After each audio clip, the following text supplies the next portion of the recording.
Akhil Bharatiya Congress committee के media और publicity department के चेयरमैन माननीय श्री पवन खेरा जी हैं, जो अखिल भारतीय कांग्रेस कमेटी से, और आपके विषय में बहुत ज़्यादा समय न लेते हुए मैं सीधा आपके साथ में उनका रूबरू कराऊंगा और मैं पवन जी से विनती करता हूँ कि आगे का संबोधन करें।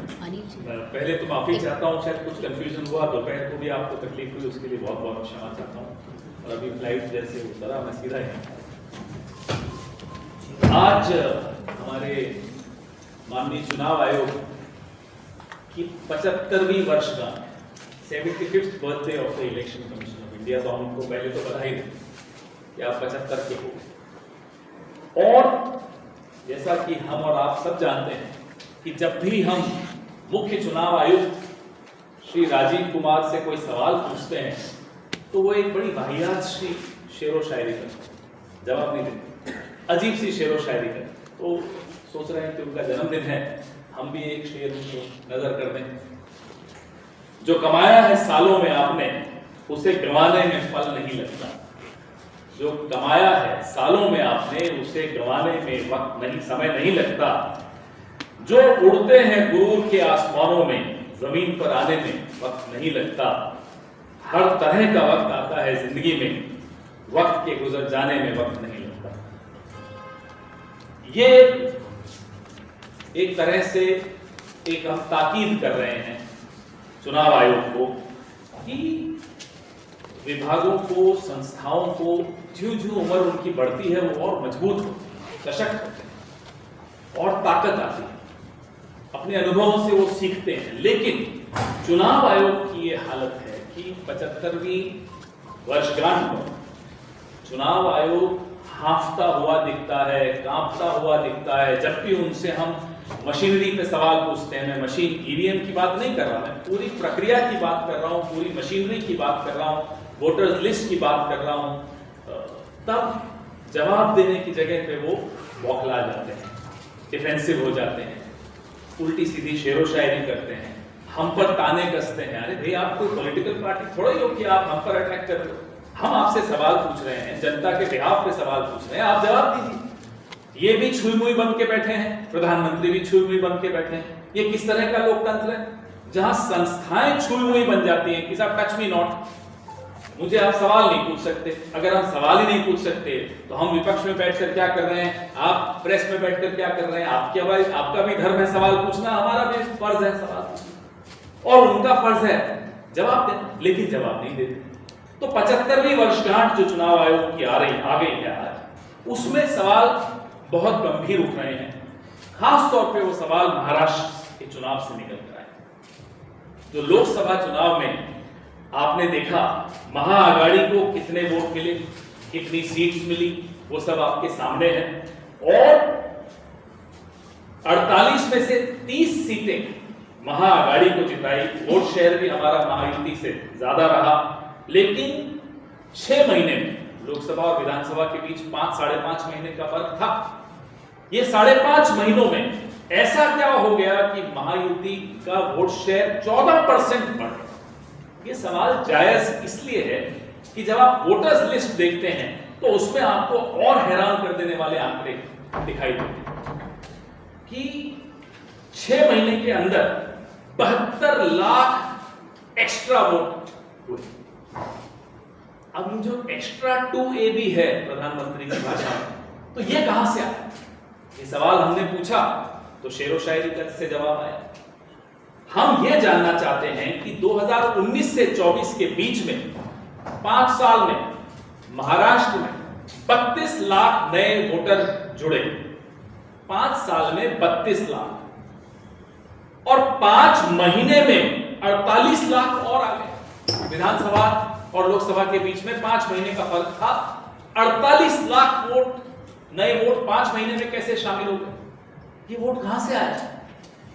हम ये आंकड़ा मांग रहे हैं आपसे, और ये आंकड़ा मांगना हमारा हक है, लेकिन जवाब नहीं आ रहा। हम ये जानना चाहते हैं कि केंद्र सरकार के परिवार एवं कल्याण मंत्रालय के आंकड़ों के अनुसार महाराष्ट्र में जो अडल्ट पॉपुलेशन है, वयस्क पॉपुलेशन है, वो 9 करोड़ 54 लाख है। 9 crore 54 lakh adult population in Maharashtra as per the data released by Family and Health Department of Ministry of Government of India. लेकिन जो चुनाव आयोग की लिस्ट है उसमें 9 करोड़ 70 लाख है। ये कैसे हो सकता है? ये आंकड़ों में इतना अंतर कैसे? यह हम जानना चाहते हैं। लोकतंत्र के आप सब प्रहरी हैं, हम भी लोकतंत्र के हिस्सेदार हैं और एक एक वोटर इस देश का लोकतंत्र का हिस्सेदार है, स्टेक होल्डर है। अगर वोटर जानना चाहता है कि प्रक्रिया में पारदर्शिता है या नहीं है, is there any transparency in the process of elections, it is a right of every citizen, every voter to know this. हर वोटर का, हर मतदाता का यह अधिकार है जानना, लेकिन कोई जवाब नहीं।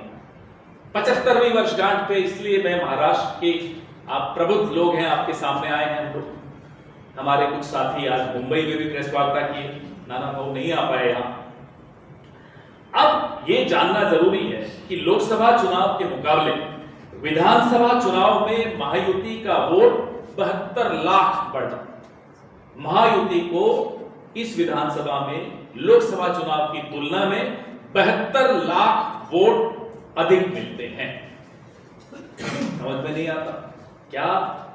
ऐसा लगता है कि महाराष्ट्र के लोग मोदी जी को तो नहीं पसंद कर रहे थे, इसलिए 48 में से 30 सीटें उन्होंने विपक्ष को दे दी। और वही महाराष्ट्र के लोग जब मोदी जी नहीं है चुनाव में, वो तो नहीं मुख्यमंत्री बनने वाले थे, तब उनकी पार्टी को इतने ज्यादा वोट दे देते हैं। कैसे संभव? या तो मोदी जी मान लें कि अब उनकी जो पॉपुलैरिटी है नीचे जा रही है, कम से कम महाराष्ट्र में तो नीचे जा रही है, राजस्थान में नीचे जा रही है, यही इसका निष्कर्ष निकलता है। This is the only logical conclusion if the elections and the election process is transparent, तब तो ये बात निकलती है। अब आपको एक और बात बताएं कि महाआघाड़ी का जो वोट है, 24 लाख वोट हमारे विधानसभा से लोकसभा की जब तुलना करते हैं तो कम मिलते हैं। वो पूरे 24 लाख महायुति में चले गए, चलिए मान लेते हैं। उसके बाद ये जो ऊपर के 48 लाख है, ये कहां से आए जो महायुति को मिले? हम लिस्ट मांग रहे हैं आपसे, हम वोटर्स लिस्ट मांग रहे हैं आपसे, पूरे डिटेल्स, हर गांव से हर सवाल उठते हैं। यहां मॉक पोलिंग की कोशिश की गई तो उसमें चुनाव आयोग रूठ गया साहब कि मॉक पोलिंग नहीं कर सकते। क्यों नहीं कर सकते? तो हम चाहते हैं कि आप हमें हर बूथ और हर विधानसभा का आंकड़ा पारदर्शी तरीके से इस पत्रकारों के सामने रखें, देश के वोटर्स के सामने रखें, प्रदेश के वोटर्स के सामने रखें। क्या इसमें गलत है? ये तो वैसे ही सार्वजनिक होना चाहिए। कोई ऐसी बात तो हमने नहीं मांग ली साहब जिसमें कोई सीक्रेट हो, ऑफिशियल सीक्रेट हो, तो नहीं मांग रहे हैं आपसे। जब तक चुनाव आयोग इन सवालों का जवाब नहीं देता, माफ कीजिएगा, चुनाव आयोग की विश्वसनीयता मोदी जी के भाषणों से भी अब कम हो। दोनों की विश्वसनीयता खत्म है, लेकिन चुनाव आयोग और मोदी जी में आपस में अब कंपटीशन है कि किसकी विश्वसनीयता कितनी ज्यादा गिरेगी, और दोनों की विश्वसनीयता गिरती चली जा रही है। लोकतंत्र की विश्वसनीयता गिरती चली जा रही है। किसी एक वोटर के भी दिमाग में अगर शक है प्रक्रिया को लेकर, तो उस शक को दूर करने का जो फर्ज है, जो कर्तव्य है, ड्यूटी है, वो चुनाव आयोग की है, वो सरकार की। तो onus lies with the election commission of India. अब गेंद और बल्ला दोनों चुनाव आयोग के हाथ में है, उनके पाले में है। हम जन्मदिन तो उनका मना रहे हैं, लेकिन क्या चुनाव आयोग जिंदा भी है इस देश में? हम ये जानना चाहते हैं। कहीं ऐसा तो नहीं कि हम उनका जन्मदिन जो है मरणोपरांत मना रहे हैं? जिंदा है तो जिंदा होने का सबूत दीजिए, हमारे सवालों का जवाब दीजिए। जो आंकड़े हमने मांगे हैं वो आंकड़े सबके सामने रखिए, फिर हम मानेंगे कि हाँ आप जिंदा हैं, फिर हम आप कहेंगे happy birthday to you. Sir, इससे रिलेटेड और एक मेरा सवाल है आप ही की पार्टी का, क्योंकि आपकी पार्टी में देखा गया कि election Congress party sorry sir, आप ही की पार्टी बोल रही हूँ, तो देखा गया कि इलेक्शन के वक्त जो होता है, इलेक्शन पीरियड के वक्त सब कुछ नॉर्मल चलता है, उसके बाद जो होता है कि आप ही के कार्यकर्ता एक दूसरे पर टूट पड़ते हैं, तो ये डिसिप्लिन कहाँ गया? और आप जैसे मुखिया जो है हमारी पार्टी के, तो वो क्या इस पे कार्रवाई करेंगे? देखिए, डायरेक्ट राजीनामा की बात करते हैं अगर अध्यक्ष शाखा में डंडा चलाने वाली पार्टी नहीं।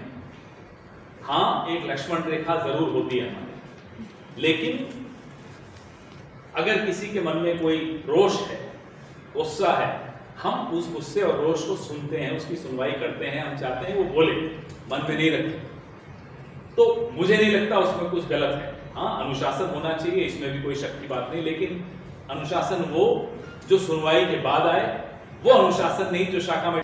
सर, मेरा एक सवाल है, नागपुर जैसे लोकसभा चुनाव हुए नागपुर में, उस टाइम बूथ पर बहुत बड़ी गड़बड़ी हुई, आपको भी शायद पता होगा। उसके बाद गडकरी के खिलाफ जो है वो कंप्लेंट दायर की गई निवडणूक आयोग की तरफ। उसका रिजल्ट आया विधानसभा के 1 महीना 15 दिन पहले। तो आप इस पर क्या टिप्पणी करना चाहिए? हमारे सवाल यही हैं कि चुनाव आयोग समय पर कोई जवाब नहीं देता, टाल मटोल करता है। कई ऐसी पेटिशंस हैं, भूपेश बघेल जी यहाँ पड़ोस में ही छत्तीसगढ़, उनके अपने चुनाव की शिकायतें उन्होंने की हैं, कोई सुनवाई नहीं है। उन्होंने बैटरीज की शिकायत की कि ईवीएम्स की बैटरीज 99% थी। हमने शिकायत की हरियाणा की, कोई जवाब नहीं आया। और वोटर्स लिस्ट तो उससे भी बड़ा फ्रॉड है, उस पर जवाब नहीं आ रहा। तो ये समय रहते अगर आप जवाब नहीं देंगे, समाधान नहीं निकालेंगे, जजमेंट नहीं देंगे, तो लोकतंत्र भारी खतरे हैं। दिल्ली के रिजल्ट महाराष्ट्र